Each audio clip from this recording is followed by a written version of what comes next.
Dale, muy buenas tardes. Creo que ya estamos al aire. Muy buenas tardes. Muchas gracias por ser fieles a nuestro programa que hemos dado en llamar. Como siempre decimos, Status Report. Yo soy Víctor Raúl Benítez y hoy estamos acompañados del profesor Hugo Duarte y también de Sergio Zapena. Hugo Duarte es politólogo, Hugo Zapena es economista, colega. En el día de hoy, el tema, un temazo que hemos escogido, trata con el único riesgo que es incontrolable para la altísima rentabilidad que tiene la economía pandémica en el Paraguay, que es la economía real, sea la economía agrícola, o la economía manufacturera, que es hacia donde van a emigrar los capitales desde los activos financieros a los activos reales y desde el Asia a Occidente. Esa es la política pandémica. Y según Sergio Zapena, a quien le voy a pasar ya la pelota para que haga las preguntas al profesor Duarte, en el Paraguay, los productores, los empresarios, tienen la rentabilidad asegurada debido a la calidad de la, vamos a decir, de los fundamentos macroeconómicos y también la calidad del clima de la tierra, a la calidad de la fertilidad de la región occidental, de la región oriental. Pero según Sergio Zapena, hay dos únicos riesgos. El primer riesgo es el riesgo climático, pero que es predecible. Y el segundo riesgo, mi querido profesor Hugo Duarte, es el riesgo político, que es impredecible. Y con esa introducción, le saludo a Sergio y Sergio continúa con las preguntas y después ya entra Hugo a respondernos. Buenas tardes, Sergio. Buenas tardes, Hugo y Víctor, Raúl. ¿Qué tal? ¿Cómo están? Muy bien. Bueno, Hugo es mucho más experto que nosotros en esto, pero le vamos a consultar lo que nosotros estamos escuchando y viendo.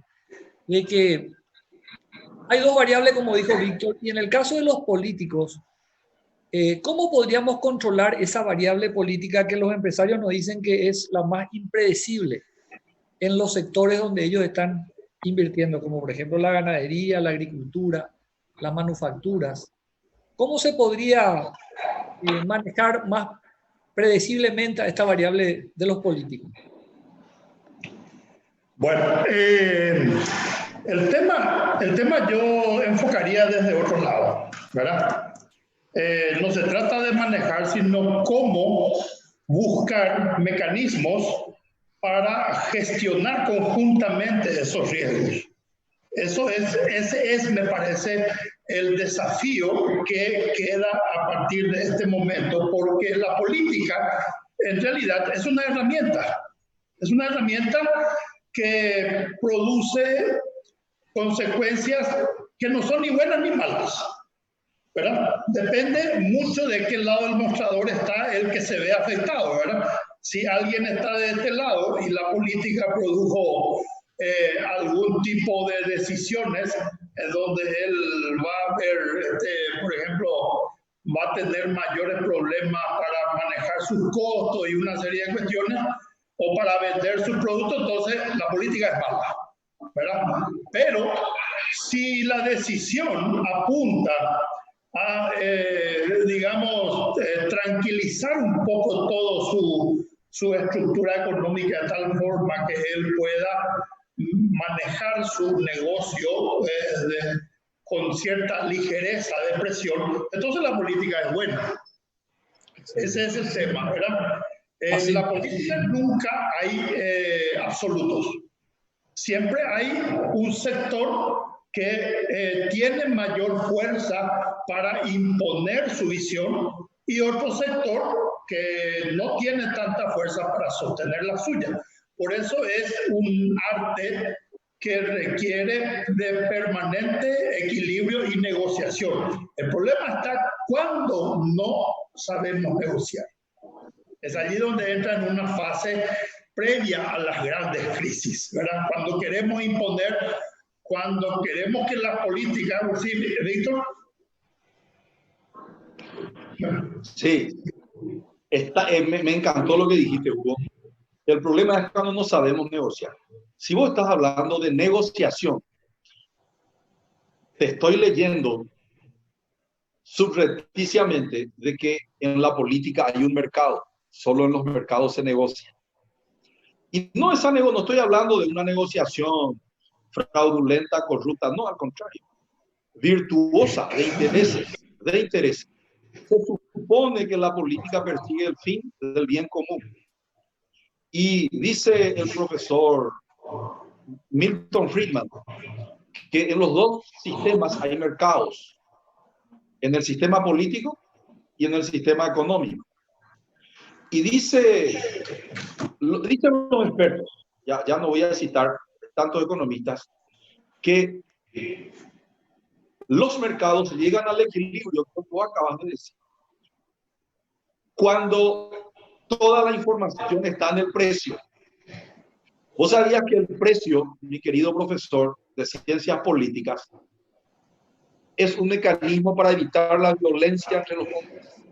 Allá cuando nació el precio, oferta y demanda, vino un tipo y le dijo, quiero tu tierra, y el otro le dijo, no, te lo vendo, no, yo te voy a meter, no, te voy a meter una flecha y te mueres, no, espera un rato, y vamos a intercambiar, y negociaron y evitaron matarse. Y ahí está la oferta y la demanda. Y el equilibrio llega cuando toda la información está en el precio. El otro sabía que podía negociar en vez de ir a una violencia física. Entonces ahora voy a lo siguiente. Si la política es el arte de negociar intereses y toda la información no está en el precio, porque no hay transparencia. ¿Cómo negociamos, mi querido profesor Hugo Duarte, en el Paraguay? Te voy a dar un solo ejemplo. Veníamos bien. Excelente el trabajo del señor presidente. Excelente el trabajo del Estado. Ayer nomás, hoy veo el tweet, decepción total. No hay seguridad política. Seguridad jurídica. No hay previsibilidad de las normas, del cumplimiento legal. ¿Cómo le van a soltar a un señor que tú ya sabes a quién me refiero? ¿Y cómo va a salir este otro señor, el luqueño y el esteño? Y la gente, los empresarios, hoy me llaman amigos, empresarios, a los cuales le estoy asesorando con Sergio para inversión, y me dicen, y ya vuelvo a la frase, desastre con Marito. Esa es la pregunta. Ya sabes. En la comunicación política, mi querido Víctor, tenemos nosotros un axioma. El verdadero juicio está en lo mediático. Eso nosotros sabemos. Entonces, lo que las instituciones luego procesan es la presión mediática y el esquema institucional que hace que de repente el producto de esa gestión contradiga lo que ya se juzgó en los medios. Entonces ahí siempre hay una zona de riesgo. Por eso que hoy esta cuestión de la corrupción que involucra a actores del establishment político, vamos a decir, tiene doble vertiente de riesgo. Una es para el sistema y la otra es para ellos mismos, por aspectos penales o lo que pueda sobrevenir después del proceso. Pero el riesgo mayor está en el sistema. Porque cuando no se explica bien, cuando no se comunica bien la posición o cuando parece ambigua, cuando uno dice vamos a dejarle a la justicia que trabaje tranquilo y después el resultado va de contramano, entonces, ¿qué es lo que va a pensar la gente? Y el 70% piensa que la justicia está manipulada por el sistema.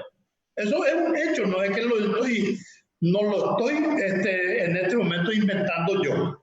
¿Verdad? Acá en el Paraguay, en nuestro país, la opinión, y a nivel mundial probablemente, hay como una especie de sospecha que el sistema de poder también maneja la justicia que debería ser independiente. Y cada vez hay más sospecha de que todo funciona de manera articulada, ¿verdad?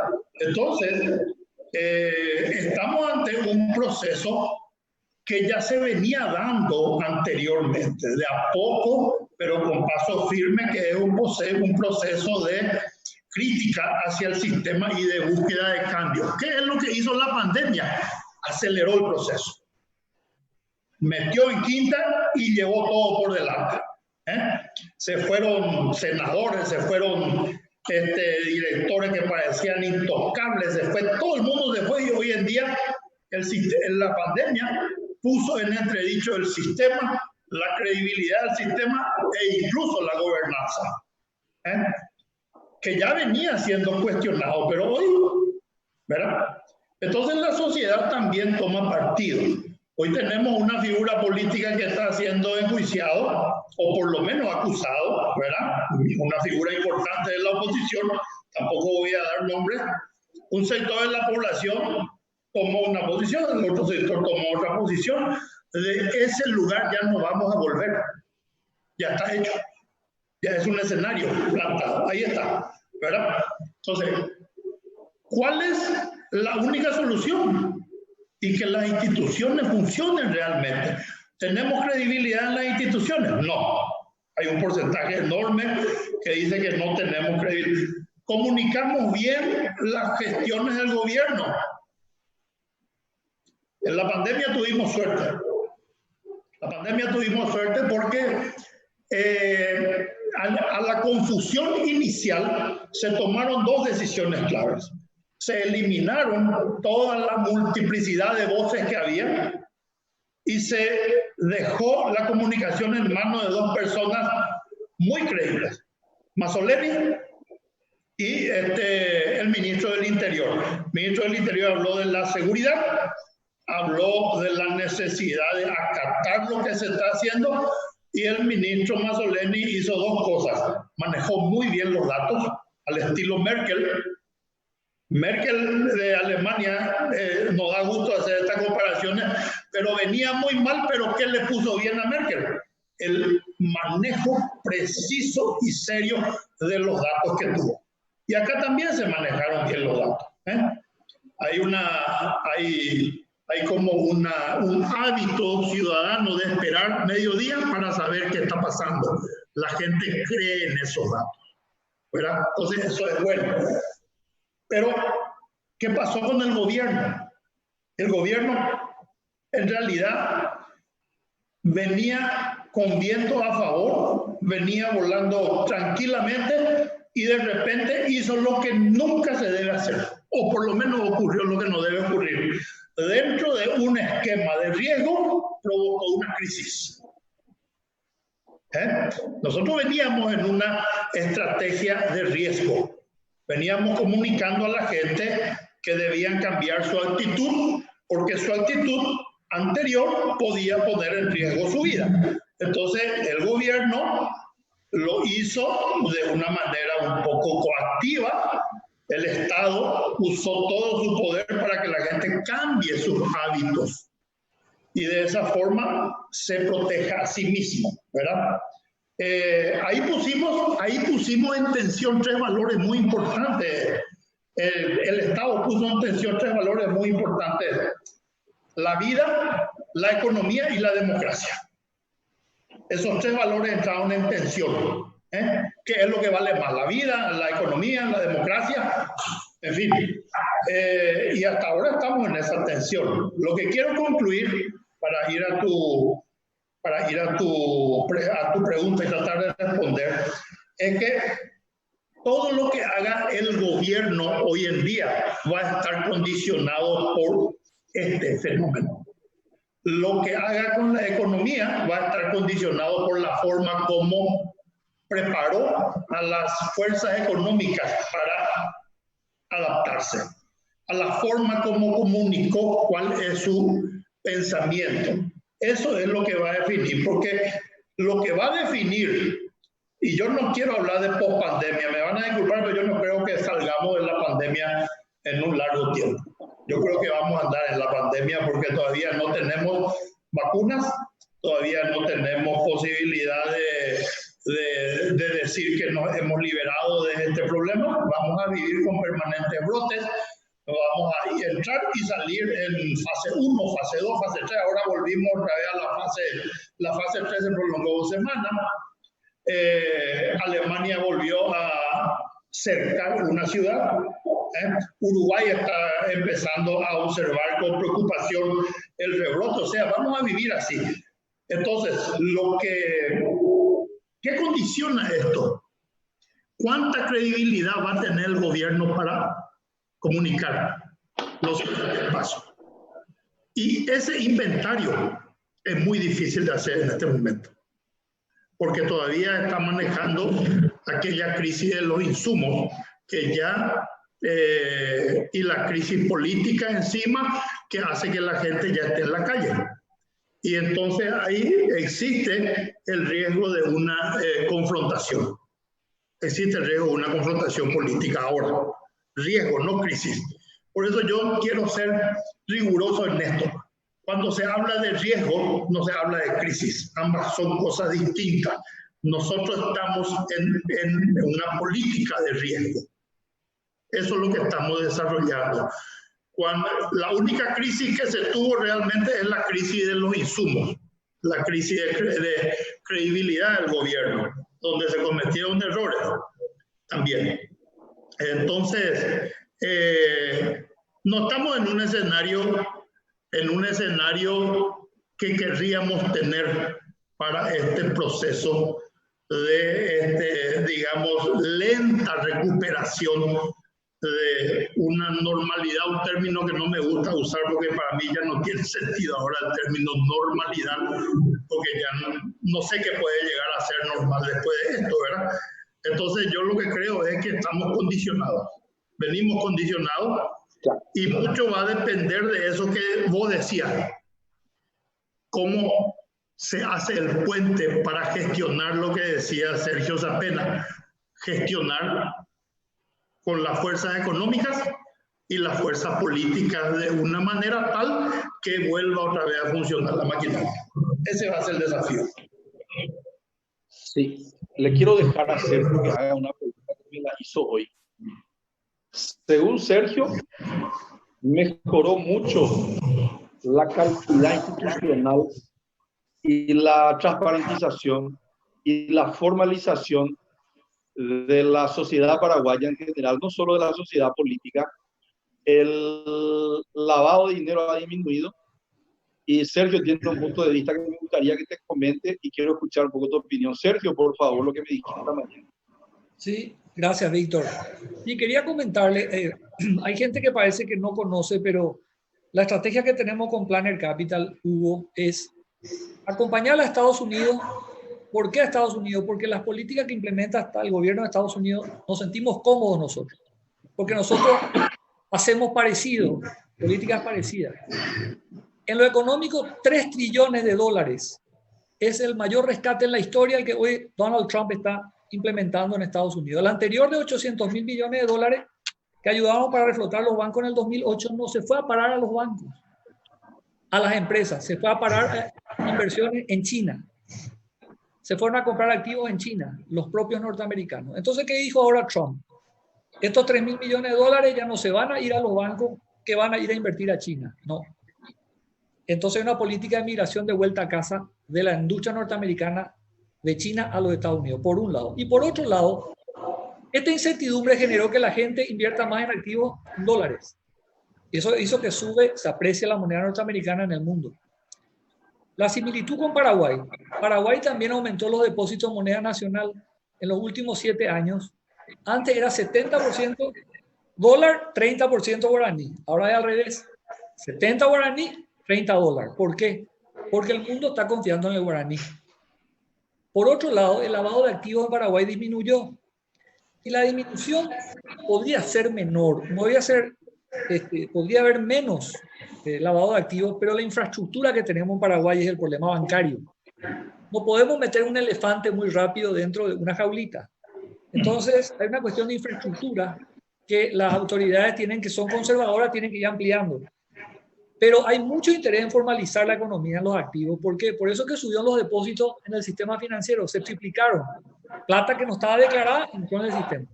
Después, el crecimiento de desarrollo inmobiliario. plata que no estaba declarada, que invierte en el sistema. Y te puedo contar de muchos otros casos. Entonces, Estados Unidos aprueba nuestro examen de lavado de activos. Encima ahora vamos a recibir un combustible adicional, porque después de la pandemia, la plata que está en los países que nos rodean, llenos de regímenes comunistas y populistas, van a venir más a Paraguay. Van a venir más plata de Uruguay, más de Brasil, más de Argentina, más de Bolivia.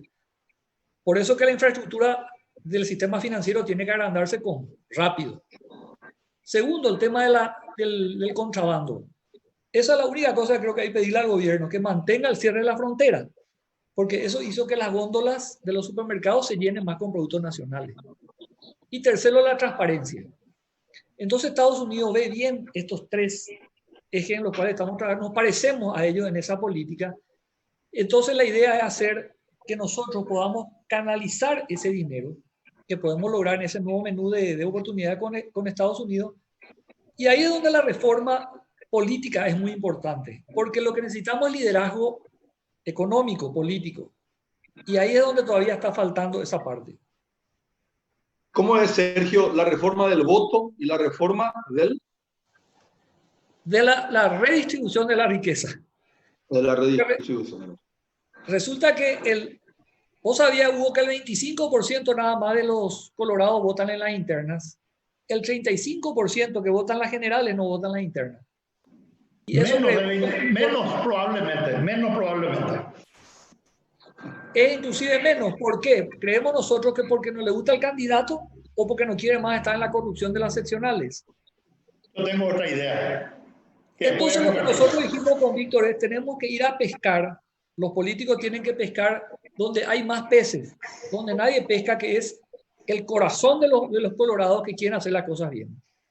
Y por otro lado, la redistribución de la riqueza, que es el otro pilar que podemos lograr a través de un pacto entre empresarios y el gobierno para poder declarar el dinero del ahorro nacional que está en el sistema en efectivo, pero que no puede entrar en el sistema bancario por una cuestión de infraestructura, pero sí puede canalizarse a otros sectores. ¿Cuál es tu idea? El tema de la votación, el tema de la participación electoral. El tema tiene que ver con un sistema de partidos y un sistema político que está en crisis, primero. Segundo, tiene que ver con una cultura de vínculo que siempre hubo entre el intermediario del poder y la sociedad, que fue el partido político, y esa familia o esa persona que participaba a través de esa intermediación. Porque hay que convenir una cosa. Todos los estudios que se han hecho hasta hoy día no han podido demostrar aquel mito de que el voto es racional. El voto es emotivo. Se produce en la emoción. Entonces, cuando las campañas políticas son chatas, no tienen capacidad de llegar, de emocionar a la gente no se moviliza, no se prende. Entonces, ¿qué es lo que ocurre cuando los dirigentes políticos se dan cuenta de que la campaña no movilizó, no llegó al corazón, no llegó a la gente a decirle hay que ir, vamos a levantarnos temprano, vamos a ir a votar? Entonces el dirigente político se va y ofrece mercancías. Te vamos a conseguir esto, te vamos a conseguir lo otro para tu familia, y hay un proceso de negociación para tratar de capturar ese voto. Incluso está involucrado también el tema monetario a veces. Entonces, es allí en donde la cuestión electoral interna pierde la credibilidad que debe tener como un sistema para asegurar la representatividad de la voluntad del partido de forma interna, ¿verdad? Por eso que hay siempre una diferencia sustancial y enorme entre la cantidad de miembros de un partido político que votan en las internas y los que realmente después se reflejan en las elecciones generales. Cada vez hay un segmento de fuga de votos. Ya no hay más lealtad, la lealtad está comprometida hoy en día. Ya no existe más ese mediador que es cada vez va perdiendo más vigencia la autoridad que tenía anteriormente el operador político para tener cautivos los votos de su barrio, ¿verdad? Le salió un competidor a quien no le conoce, tiene muchos recursos, tiene muchas voces y no sabe ni cómo comunica. Es este. Este es el problema. Las redes sociales. Este es el problema. No se puede, esto no se puede desmontar porque empieza como un chisme y termina siendo algo que todo el mundo cree. Nadie puede desmontar. Entonces el tema está allí. El sistema anterior está peleando contra algo que no conoce. Tiene que reconvertirse y ganar habilidad para operar en esta área si quiere volver a ser efectivo. Esa es la realidad. Excelente. No lo estoy inventando yo. Ocurre, vos te das cuenta, vos mismo te das cuenta, cuando miras el proceso de ayer, esa manifestación que hubo, se convocó a través de las redes sociales. Ahí no hubo ningún tipo recorriendo las casas, invitando, nada, a través de las redes sociales.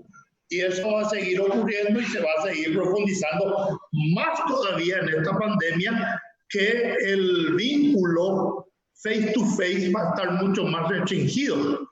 Por eso que los resultados electorales del año que viene probablemente pueden dar sorpresas, muchas sorpresas. Y la mayoría de los candidatos políticos en esta pandemia han desaparecido.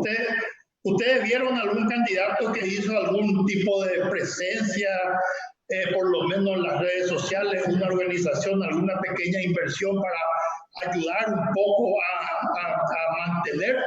Ni uno. Ni un candidato. Están ausentes los candidatos políticos. Sí, desaparecieron toditos. Todos desaparecieron. También desaparecieron los partidos institucionalmente. Desapareció la iglesia. Totalmente. Entonces, el tema aquí es mucho más complejo de lo que se nota, Sergio. Y muchos de los referentes políticos lo saben y están confundidos y algunos están perdidos. Pregunta final, falta un minuto. La gente se salvó sola en esta pandemia. No llegó el último en la cantidad que se dijo. El vacaíno luego no pudo llegar, por eso tuvo que entrar una empresa de telefonía a subsidiar al Estado. La pregunta es, ¿será que las próximas elecciones la gente va a confiar más en el capital social que ahora reconstruyó con las ollas populares que en la volaterapia de la promesa del político? Pregunta cerrada, doctor Hugo, nos despedimos. No he visto ni un solo partido político y ni un precandidato que haya hecho y que haya tenido una iniciativa para ayudar a los sectores populares donde generalmente pecan los votos. La mayor cantidad de iniciativa en ese sentido de ayuda social provino de los segmentos sociales, de los gremios, de las asociaciones, de los barrios, de los vecinos. O sea, hay evidentemente un gran abandono del escenario de la sociedad, de estos actores políticos, que generalmente, en realidad, son simplemente productos de mercadeo para ver quién se prende o no, y le da un día le da su ok, le da un cheque, nada más. La mayoría de los políticos no tienen trayectoria, solamente son un producto que se oferta en el mercado temporalmente. Perfecto. Bueno, siendo las 13:30 en punto, te comprometemos para una próxima, no digo una próxima semana, te agradecemos y nos despedimos. Buenas tardes, Sergio Zapena. Buenas tardes, doctor Hugo. Chao, Gracias, Hugo. Sergio. Con Gracias, mucho Víctor. contigo. Gracias. Gracias, muy amables, muy amables. Hasta luego.